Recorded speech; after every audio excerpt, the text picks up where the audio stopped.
que más allá de pandemia o no pandemia, la Argentina tiene desafíos históricos que atender, ¿no? La verdad es que creo que desde que la nación argentina existe como tal, hemos transitado una permanente disputa por cuál es el proyecto de país que aspiramos a consolidar. Creo también, y no tengo dudas, que hay una mayoría de argentinos y de argentinas que aspiramos a construir una nación justa, soberana y desarrollada, y en este contexto entran las políticas de las que estuvimos discutiendo hoy. Sí me parece que la pandemia lo que hace, en todo caso, en medio de un montón de situaciones indiscutiblemente dolorosas e indeseables, es de alguna manera abrir una ventana para observar cosas que tal vez no estaban tan visibles para todos antes de la irrupción del coronavirus. La desigualdad, los niveles de desigualdad que habitan en nuestras sociedades, creo que es uno de ellos. También la necesidad y la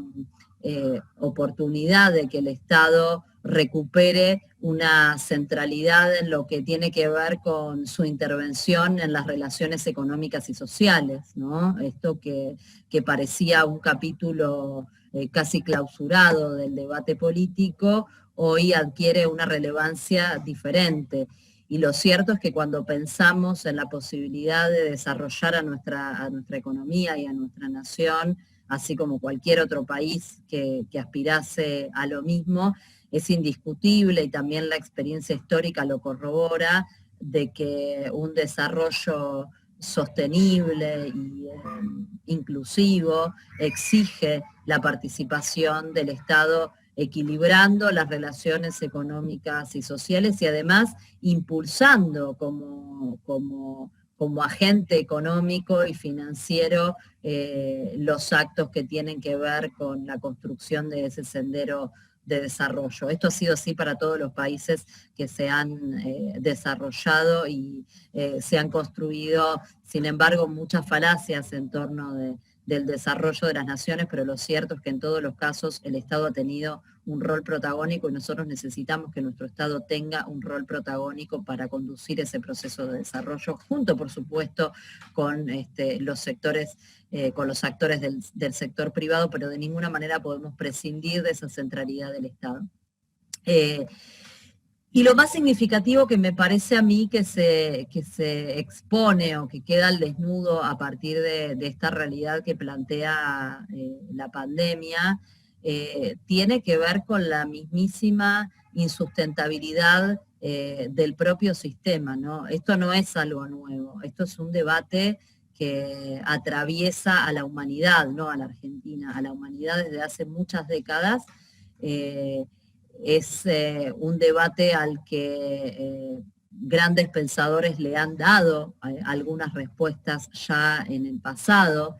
y se sabe desde hace muchos años que estos niveles de desigualdad, que estos patrones de concentración, que estos patrones de producción y de consumo que caracterizan sobre todo al funcionamiento de las economías centrales, son absolutamente insustentables para la vida misma. Aquí entran en juego incluso debates muy actuales como el calentamiento global y las enormes dificultades ambientales y planetarias que hoy nos atraviesan y que incluso explican el problema que hoy tenemos con el coronavirus y que probablemente no sea el último, porque esto es en definitiva una zoonosis que tiene muchísimo que ver, que está embrincada con desequilibrios ecosistémicos, ¿no? Donde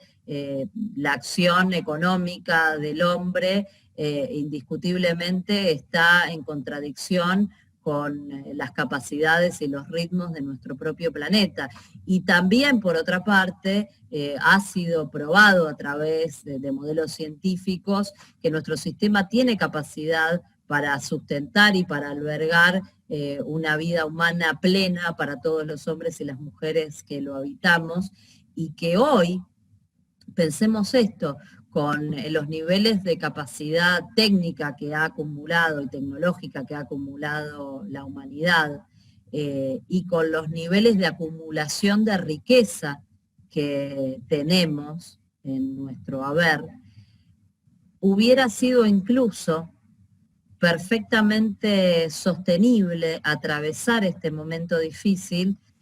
como probablemente lo hubiera resuelto cualquier otra especie biológica, ¿no? Hubieran utilizado lo que acumularon durante los tiempos buenos para atravesar los tiempos difíciles. Y nosotros hoy tenemos un impresionante volumen de riqueza acumulada, muchas de ellas de esas guaridas fiscales de las que hablábamos antes y lamentablemente concentradas en las manos de muy pocos, de unos muy pocos que,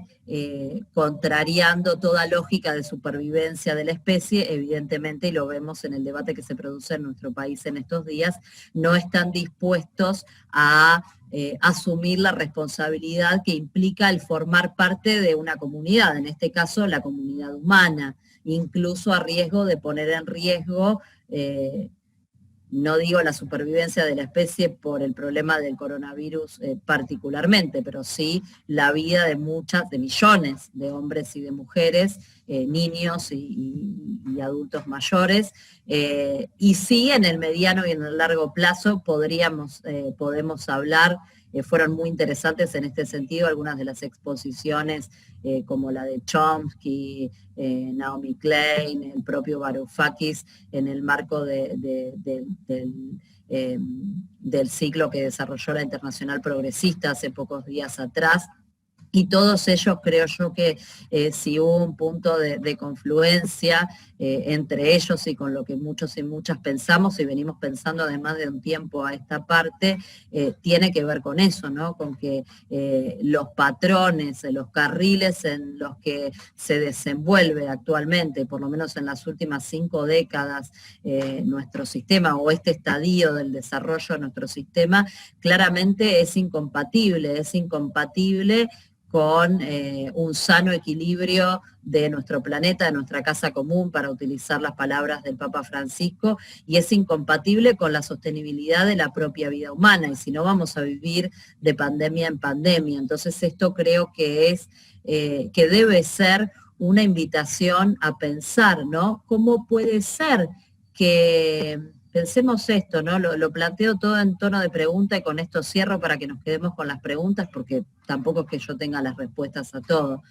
Pero ¿cómo puede ser que cuando a nuestro alrededor todos los días mueren millones de compatriotas o millones de compatriotas, me refiero a la patria grande, ¿no? O se contagian o enferman o son internados o niños quedan sin padres que los cuiden, o ancianos quedan aislados, etcétera, etcétera? ¿Cómo puede ser que nuestra sociedad humana no haya reaccionado exigiéndoles a nuestros estados nacionales que se pongan a la cabeza de un proceso muchísimo más agresivo de respuesta frente a la pandemia, ¿no? ¿Cómo puede ser que nuestras sociedades no hayan exigido que esas riquezas acumuladas en los tiempos de bonanza y acumuladas además, obviamente, con los recursos planetarios que nos pertenecen a todos, y con el esfuerzo del trabajo esencialmente de los desposeídos y las desposeídas, no se hayan redistribuido en este momento para que todas y todos podamos transitar este tiempo difícil sin la necesidad de tener que salir a seguir produciendo riqueza que se sigue acumulando en las mismas pocas manos de siempre, y que en cambio muchos sectores de nuestras sociedades hayan exigido, paradójicamente, en una situación que nos llena a muchos y a muchas de perplejidad, que hayan exigido salir a trabajar, salir a exponerse su salud y su vida, la de sus seres queridos o sus entornos, ¿para qué? ¿Para quién? ¿No? ¿Para beneficio de quién? Cuando hay un stock de riqueza que nos hubiera permitido tranquilamente transitar en paz y en tranquilidad este momento de crisis sanitaria. Eso me parece que es algo que nos tiene que mover a la reflexión, porque después de 5 décadas de permanente erosión, de campaña negativa, de desguace objetivo del Estado, también resulta difícil muchas veces que sean los propios estados los que se pongan a la vanguardia de estas situaciones, con la enorme acumulación de poder fáctico que hay del otro lado y ejerciendo obviamente resistencia y adversando todas estas ideas. Si las sociedades no se plantan junto con los estados para exigirles que conduzcan este tipo de respuestas. Y en el mismo sentido, también parecería, si uno se abstrae, ¿no?, y intentara mirar un poco desde arriba este laberinto en el que estamos de alguna manera atrapados, cómo a esta altura de los avances técnicos y tecnológicos que ha acumulado nuestra sociedad, puede ser que tengamos estos niveles y cada vez más altos niveles de desocupación, ¿no? Y como contracara de eso, ¿cómo puede ser que vivamos vidas tan inhóspitas, ¿no?, donde los hombres y las mujeres que, bueno, que tienen la suerte de tener un trabajo, de pronto trabajan, en el mejor de los casos, 8 horas, 10 horas, 12 horas, 14 horas, jornadas interminables, jornadas laborales interminables, por sueldos además miserables o al menos insuficientes para calzar con la felicidad a la que todo hombre y mujer a esta altura de la humanidad debería tener derecho a aspirar. Digo, ¿cómo no se distribuyen las horas de trabajo necesario para sostener la producción necesaria que requiere nuestra sociedad para sustentar la reproducción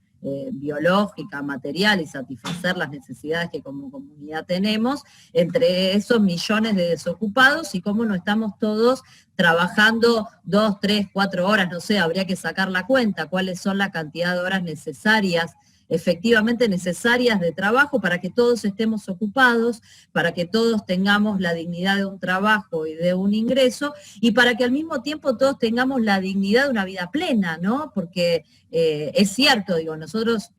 por lo menos yo, no quiero hacer cargo al resto,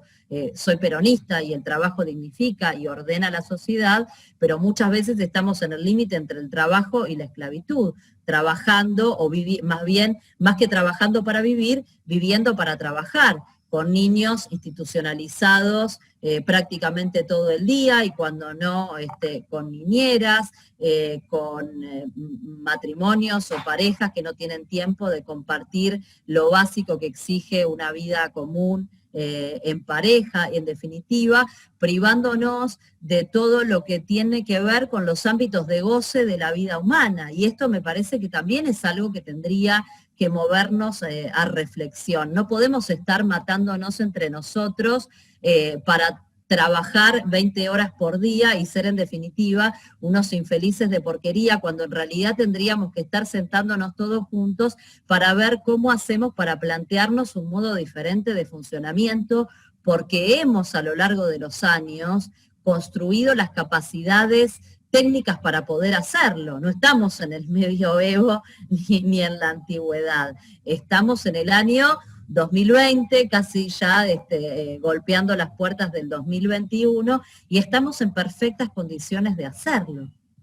Entonces, ¿qué es lo que nos está impidiendo avanzar en este sentido, en un sentido muchísimo más humano, pero además muchísimo más sustentable, que no ponga en riesgo los equilibrios ecosistémicos de nuestro planeta, que no ponga en riesgo nuestra salud, que no ponga en riesgo nuestra salud mental y que no ponga en riesgo nuestra plenitud psíquica y espiritual, ¿no? Porque cuando digo que trabajamos 20 horas, significa que no podemos leer, significa que no podemos desplegar nuestra capacidad de pensamiento crítico, significa que todos como sociedad, como comunidad, nos estamos además perdiendo de un montón de contribuciones y aportes de todas esas personas que tienen que estar solamente dedicadas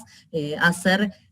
cualquier cosa que les impide en definitiva, porque además muchas veces son trabajos con los que las personas ni siquiera se sienten satisfechos, ¿no? Probablemente no es el caso de los que estamos y las que estamos en esta sala, que tenemos la bendición de poder desempeñarnos en labores que, además de insumirnos tiempos, nos provocan placer, pero no es la realidad de la mayor parte de los hombres y las mujeres de nuestras sociedades hoy en día. Y yo creo que estas son las grandes preguntas que debe plantear esta situación extrema a la que nos estamos enfrentando hoy por hoy, y ojalá, y es mi deseo, que estemos a la altura, y ojalá quienes tenemos además responsabilidades políticas y la posibilidad, aunque sea de aportar un granito de arena al debate público, ojalá estemos a la altura, no digo de construir respuestas completas, porque estos son procesos largos, pero sí de empezar a pensar juntos cuáles son las respuestas posibles que podemos construir a estos interrogantes.